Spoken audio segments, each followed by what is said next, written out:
seeing all of you around this table is really uplifting. It's really fantastic, the embodiment of what we're trying to do.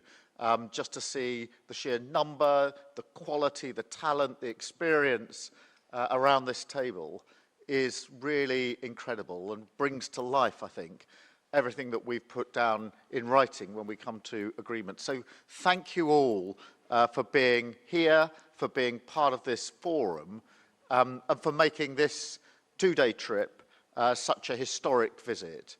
As we've heard from those interventions, the feedback that we've just had, we've already had a really productive couple of days. We've brought together businesses and investors from both sides, from India and the UK, to network, to pitch, to discuss, to share ideas, and that's what they've been doing. And I've seen it happening all around in the last 2 days, in corners of rooms, around tables, over food or drink or whatever it may be, discussions going on that are the point of connection, out of which further developments, further negotiations, ideas spring. So it's been an incredible buzz. On our side, on the delegation, we felt this on the plane on the way over. There was incredible energy, and it's been a real buzz around these meetings. I think it is the continuation of what we started in Chequers. I've always seen this as a sort of two-part exercise. We had the FTA itself, had an excellent meeting in Chequers. It was my privilege to have some of you there and to have the Prime Minister there at Chequers for that historic meeting, and then to have this as the second part of that. And so I see this as a celebration of the partnership between the UK and India, and a clear display of our belief in the potential.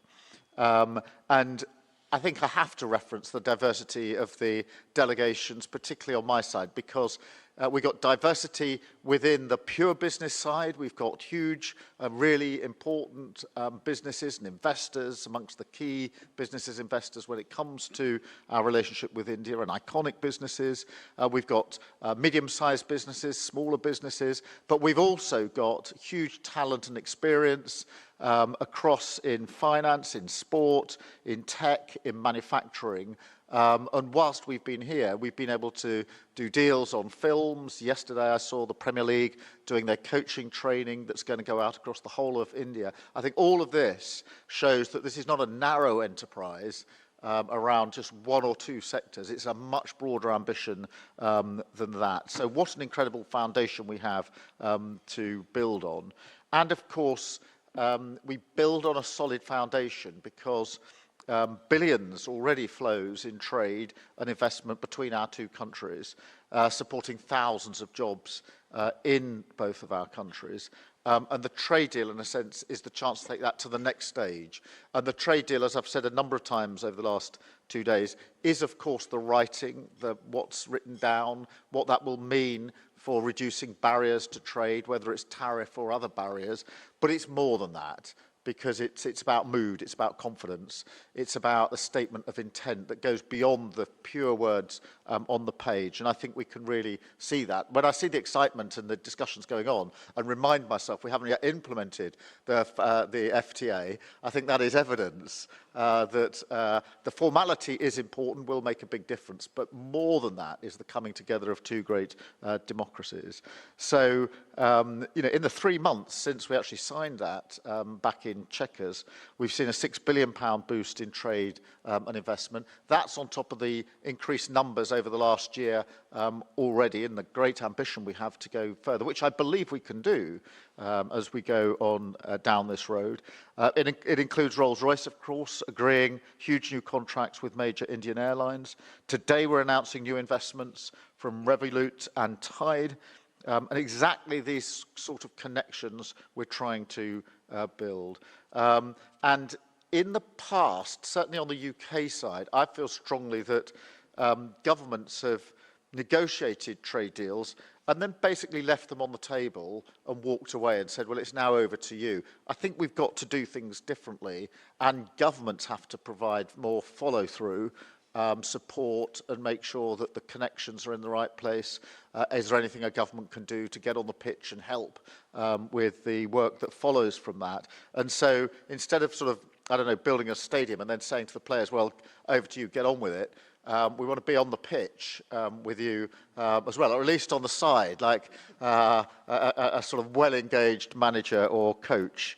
I would rather be on the pitch personally, but you know what I mean. We've got to follow this through. So taking a different approach, we want to be hands-on and make sure that this deal, the potential of this deal, really does deliver. And that's why this forum is really important, because I think this is the opportunity that we have by making sure this forum operates properly, to have both Prime Ministers here engaging with you, getting the feedback, and that requires us then to take that away in an active way and say, well, what more do we need to do then where there's any issues that can be disentangled. So we want to provide a direct channel for you. Tell us what we need to do to go further and faster to deliver the most from this deal. And I say further and faster, all good ideas still get bogged down in the frustration of delay.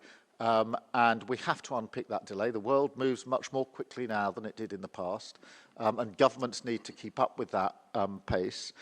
So you need to tell us what we need to do, how things are working, where there are still barriers that need to be taken down, and what more we can do to capitalise on the opportunities. So the message from me is we're here to help. I've got key ministers with me, and Peter and Douglas here, Secretary of State for Business and for Scotland, and before Scotland, Douglas was responsible for trade, and therefore you've got experienced ministers, and they're here as evidence of how important we're taking this as a government. So we want to support you to maximise the potential in relation to this FTA.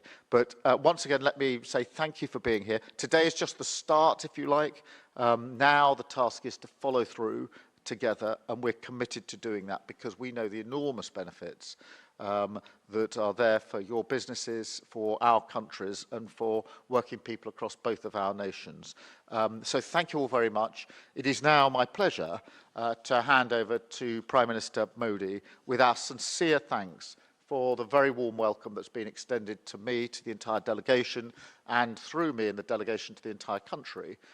Thank you for that, and thank you for helping making this trip such a success. Thank you.